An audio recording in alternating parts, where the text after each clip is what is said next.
In a constitutional democracy like ours, citizens can bring their concerns to their government in several ways. They can protest in front of the parliament, send letters or emails, call their MP, or they can go one step further and formally petition their own government.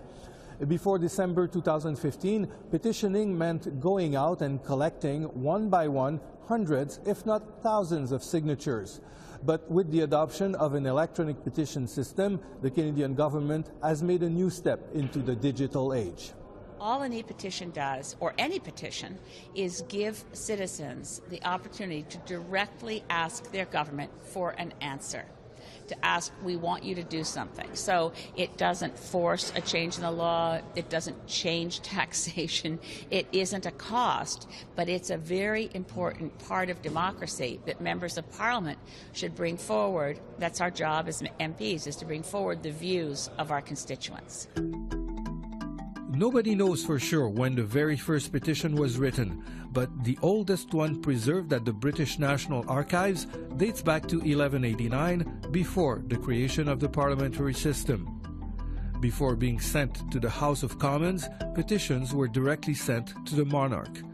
Several legal documents, including Magna Carta, guarantee the protection of a petitioner even if the king expresses displeasure over the matter of a petition.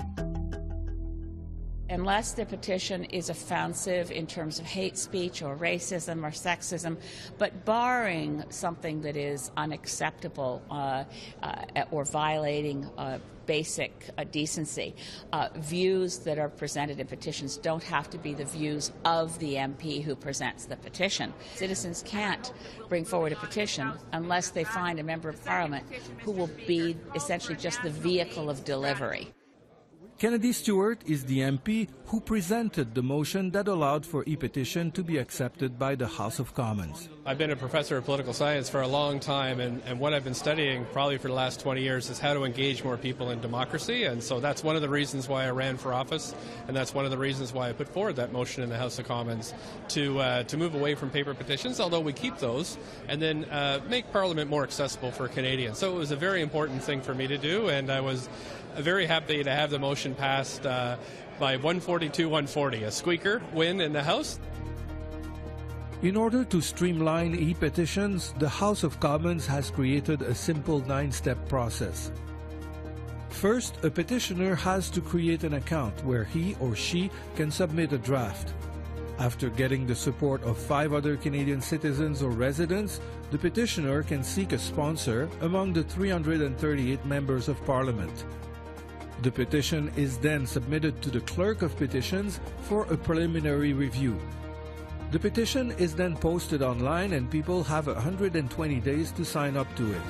If a petition receives 500 signatures, it is presented in the House of Commons. The government has 45 days to issue a response. Although it has been only a few months, the e-petition system of the House of Commons is getting favorable reviews. I've been really happy to see that it's moved into the electronic world that we live in now. We've done different petitions before. We've had 29,000, I think, on one petition that was given to me to submit. And the amount of legwork on that is extreme. So to me, to have it as part of our electronic lives, to be able to sign on to a petition is something that's great for democracy. What it really means is there's greater choice now. People can use the traditional method of getting a petition signed and bringing it to their member of parliament for tabling in the House.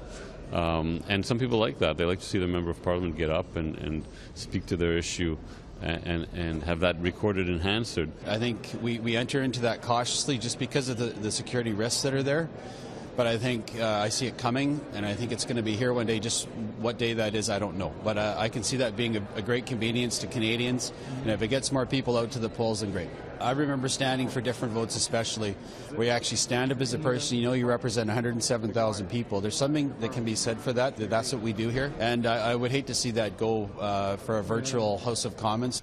In the past, petitions have been credited in helping to end slavery in the British Empire and granting women the right to vote. The impact of a petition cannot be underestimated.